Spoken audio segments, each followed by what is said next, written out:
Maya Angelou, a phenomenal woman. The most banned author in the U.S. Powerful society is trying to push you back. She was being elitist. Her way of thinking is outdated. I never did anything wrong. Oh my, never. Actress, dancer, activist. Author of 36 books. Nominated for a Pulitzer Prize. Why were you a mute all those years? My voice killed that man. She had the voice of God. I stopped speaking for almost 6 years. Maya is one of the great literary voices of our time. They said that I was crazy. Poor thing. She's mental, you know. This poor ignorant woman, doesn't she know I will never speak? Because of what you experienced? I'm sure that's part of it. The hells she lived through began at the age of 7. When I was 7.5, I was raped. The rapist was a person very well known to my family. I was hospitalized. He had told me if I ever told, he would kill my brother, who was the only person I loved. My brother came to me, he was just about 9, and he asked me who did it. And I told him, if I tell, the man will kill you. He said, he can't kill me. I will not let him kill me. So I believed him, so I told him. And of course he told Mom, my mommy. The man was put in jail for 1 day and night and released. And 2 huge white policemen came into my mother's house. And they said, the man has been found dead, and it seems he was kicked to death. I thought my voice had killed him. That was my 7-year-old logic. So I stopped talking. Rape on the body of a young person introduces cynicism. And there is nothing quite so tragic as a young cynic, because it means the person has gone from knowing nothing to believing nothing. My mother's family and my mother did their best to woo me away from my mutism, but they didn't know what I knew. My voice could kill. And after a while, I think they just really got tired of the presence of this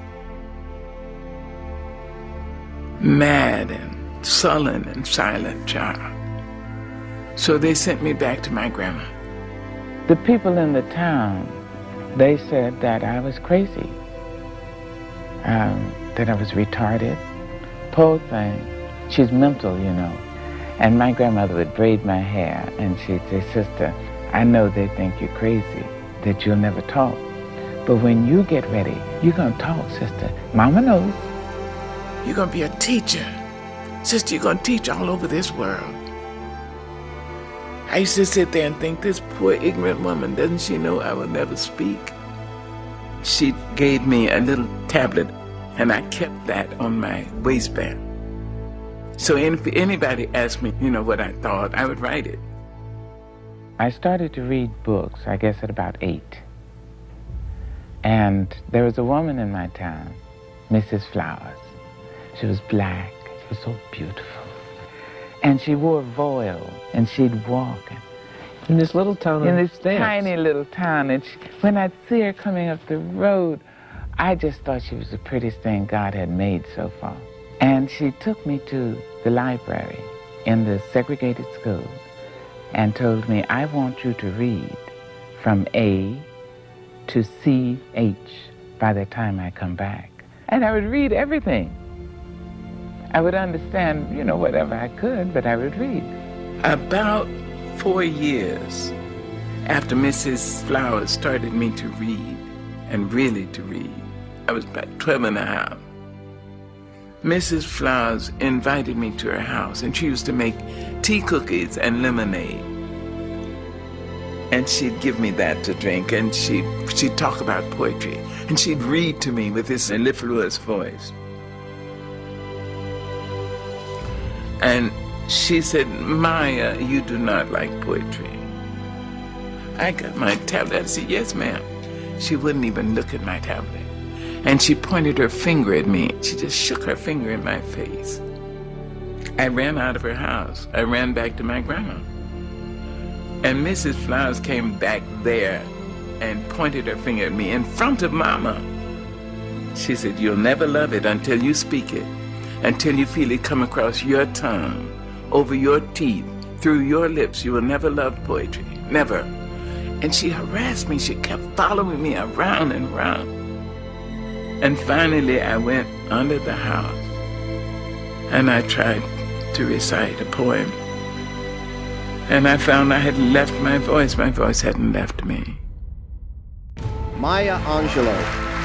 Actress, dancer, activist. Author of 36 books. Nominated for a Pulitzer Prize. A remarkable woman, Maya Angelou has spent most of her life striving to make the difference in this world for those who have yet to come. History, despite its wrenching pain, cannot be unlived, but if faced with courage, need not be lived again. Lift up your eyes upon this day breaking for you. Maya Angelou died at the age of 86. She had many daughters throughout the world. Her great gift to us is that she made us feel heard and seen and loved and worthy. You alone are enough, she taught me. And I am the woman I am today because she was. She was my anchor. The people's poet, Not just a voice for Black America, but all who know struggle. rising up in the face of the impossible.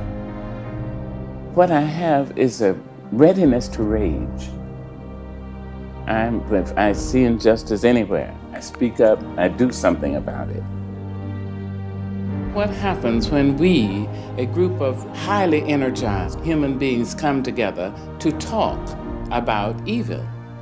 What do we unleash? I have a dream. Those of us who choose to think we have something to say, one already knows that there will be adversaries. One is sustained, though, in the belief that what one has to say is right. There was someone before me. Someone found the path. Someone made the road before me. And I have the responsibility of making the road for someone who is yet to come. To encourage young people, to remind them that they may encounter many defeats, but they must not be defeated. And maybe it's necessary to encounter the defeats, to develop some courage. History cannot be unlived, but if faced with courage, need not be lived again. Lift up your eyes upon this day breaking for you.